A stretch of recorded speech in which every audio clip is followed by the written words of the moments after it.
মদিনার সাহাবারা, ও দ্রোহীরা, তোমরা কি জানো না কি আন্না রাসূলুল্লাহ সাল্লাল্লাহু আলাইহি ওয়াসাল্লাম কদিমাল মদিনা, নবীজি মক্কা থেকে হিজরত করে যখন মদিনায় আসলেন, ওয়ালাইসা বিহা মাউন ইস্তাআযাব, মদিনায় কোনো মিষ্ট পানির বন্দোবস্ত ছিল না, উৎকৃষ্ট পানি ছিল না।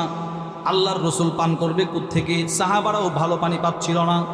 গায়রা বিইরি রুমা, রুমার একটা কুয়া ছাড়া, একটা কুয়া ছিল ইহুদির, বীরে রুমা, ওই কুয়ার পানি ছিল মিষ্ট পানি, এছাড়া সব পানি ছিল লবণাক্ত পানি, এই পানিটা মুখে নেওয়া যায়, বীরে রুমা।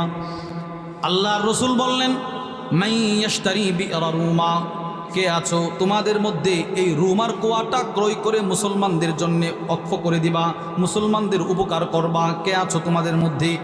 বিখাইরিল্লাহু মিনহা ফিল জান্নাহ, আমি রাসূল ওয়াদা দিলাম যে ব্যক্তি এই কুয়াটা ক্রয় করে মুসলমানদের উপকারের জন্য দিয়ে দিবে,